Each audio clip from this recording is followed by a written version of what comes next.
Selama ini kami cari makan di bakolong hutan, berburu, pancing, setiap hari pangkur sagu, cari makan, biar capek tapi itu sudah kita punya tugas dan tanggung jawab kita sampai hari ini.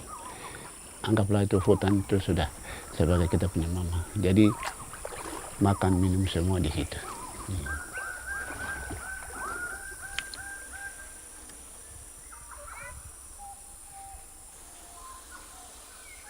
Dulu kan tidak pakai uang. Jadi makanan itu semua serba ada. Sekarang dunia uang. Artinya kita mau hidup sesuai dengan di daerah lain yang sudah maju.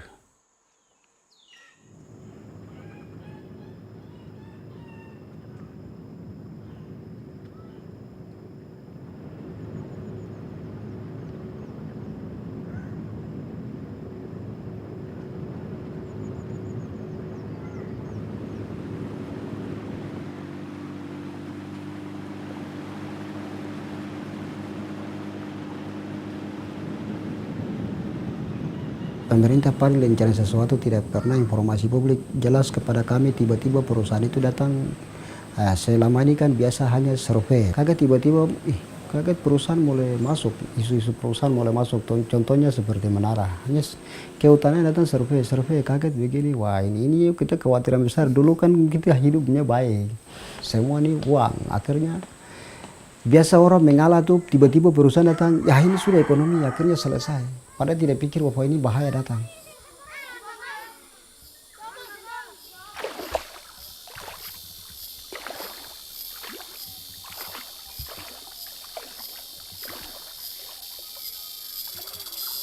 Sekitar tahun 2013 ada tim yang datang. Tidak tahu itu mungkin orang kehutanan, ada 3 orang yang selainnya itu polisi. Polisi ada juga intel dari tentara juga ada. Karena mereka lihat di situ ada tentara, ada polisi. Dari pemilik dusun mereka bertanya, ini kok ada kaitan dengan kita punya dusun? Tapi dari pihak pemerintah kok mereka menggunakan aparat, terutama polisi.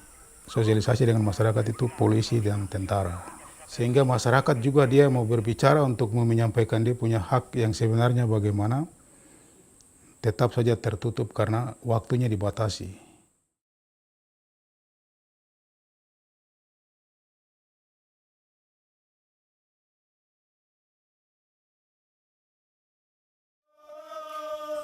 Setelah 1 bulan kemudian ada informasi lagi bahwa siapkan babi, tenda, dan dia punya panitia untuk menerima uang pembayaran tali asi. Di dalam amplop pak yang mereka sudah pak uang itu tidak tertulis jumlah uang yang mereka tulis di situ. Tetapi mereka bilang bahwa ini marga ini punya. Kita di sini kan ada 3 marga besar, jadi mereka katakan bahwa ini marga ini punya, marga ini punya. Tetapi pada umumnya masyarakat tidak tahu bahwa setiap marga itu dia kenanya berapa. Itu tidak tertulis di dalam. Setelah sudah dikumpulkan bahwa kita tahu bahwa kita untuk khusus Meto punya itu 1.300.000 lebih. Tapi kita tidak tahu bahwa setiap marga itu dia dapat berapa.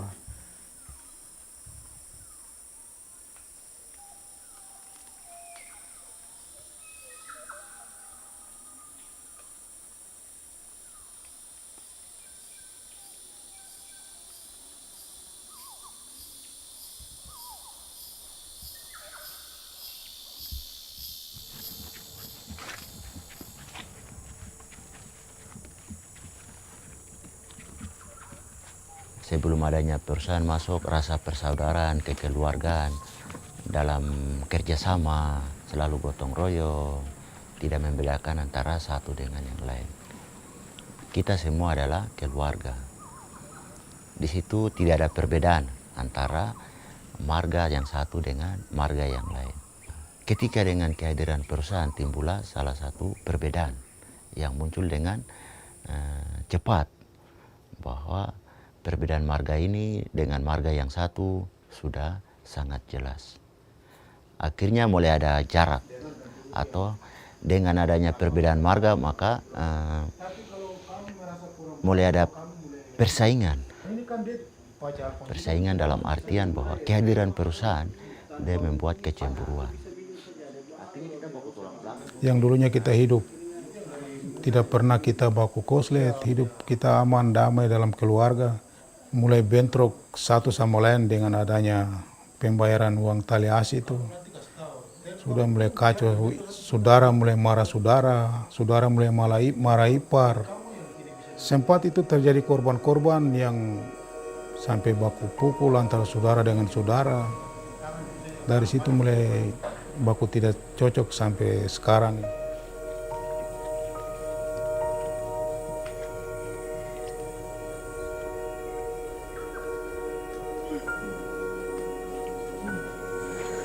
Dulu ini hutan milik adat. Hutan milik adat yang masih asli. Sekarang hutan milik adat ini sudah berubah menjadi lahan persemaian kelapa sawit milik PT MKJR Mega Jaya Raya. Sehingga lahan ini lahan kelapa sawit yang dijadikan sebagai tempat persemaian atau nuseri. Dulu tempat ini biasanya digunakan sebagai tempat berburu, mencari babi atau binatang, pancing untuk cari ikan, juga sebagai tempat sumber air minum yang dengan bebas kita bisa mencari.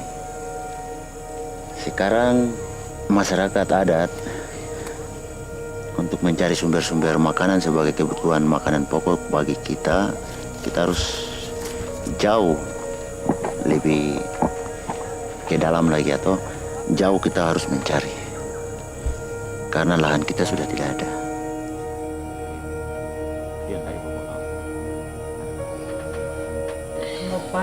Dulu masih di Bagulang hutan kan jalan tuh tidak terasa jalan. Tapi sekarang hutan sudah semangat. Tapi sampai jam 4. Akhirnya hasil kayu, sagu, pokoknya hasil alam yang Tuhan sudah berikan lewat kita, rotan sampai segala macam itu anggaplah itu hasil hutan. Sudah awan jatuh, hancur di tempat, tidak sesuai dengan adat kebiasaan kita. Kami rasa sedih kalau hutan jatuh begitu saja, bagaimana? Kalau bukan kita berarti cucu cece ke depan.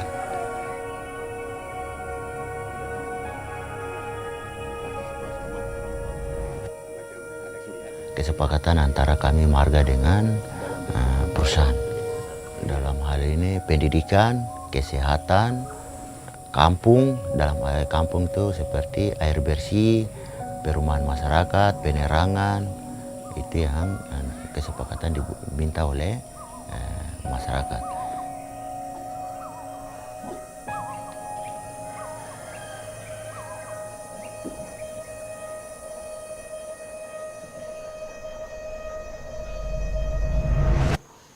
Perusahaan itu Kartika Pratama itu mana?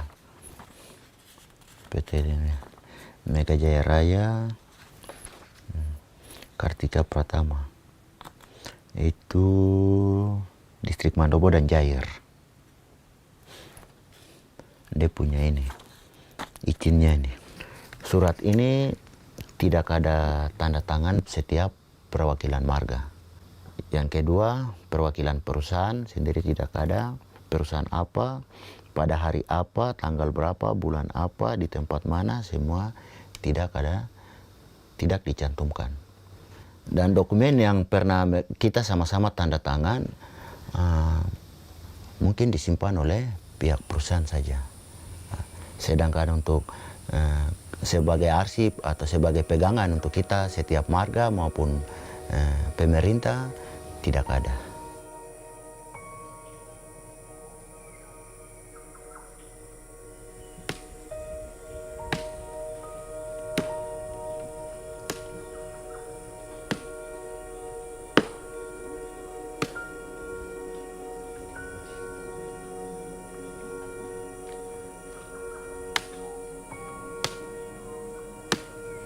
Kita ini masyarakat orang bodoh. Kita punya hidup itu hanya daging sagu, sesuai dengan tradisi kebiasaan kita setiap hari. Tapi dengan adanya perusahaan, kami mau supaya kita bertujuan tuh kita mau sama dengan di daerah lain yang sudah maju. Perusahaan datang maksudnya untuk mengurangi kita punya kebiasaan hidup. Tapi selama ini air minum, lampu,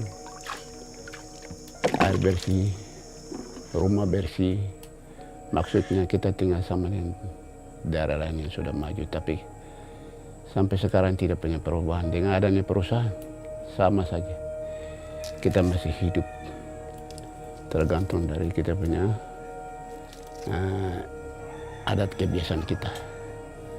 Jadi anggaplah bukan perusahaan datang untuk membangun kita, tapi datang untuk tipu masyarakat.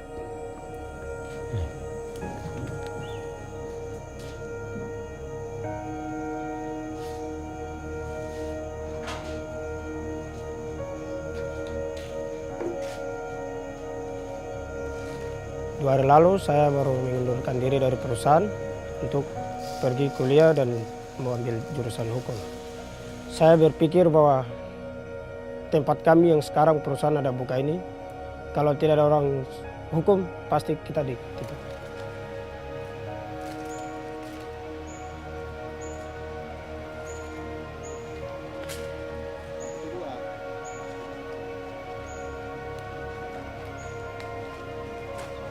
Kalau ke depan-depan mungkin perkembangan zaman, pemerintah mungkin merencanakan sesuatu program bentuk perusahaan dan lain-lain mengancam kita, hutan ini jelas pasti kita korban.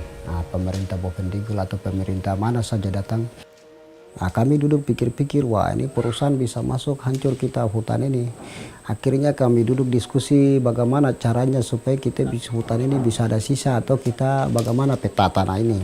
Kita harus membuat peta, dan tujuan daripada peta itu kami buat untuk melindungi hutan, bukan untuk kasih perusahaan. Menurut saya pikir ini hutan masih ada, jelas kita masih hidup aman. Kita gambar peta dan bagaimana caranya peta itu supaya pemerintah harus diakui, termasuk bupati distrik dan juga gubernur harus menyelesaikan peta itu. Peta itu sehingga peta itu bisa dilindungi undang-undang, supaya ada kekuatan hukum, supaya masyarakat bisa tinggal di dalam hutan itu, karena bisa tinggal berdasarkan hukum, karena kita tinggal di atas warga negara Indonesia.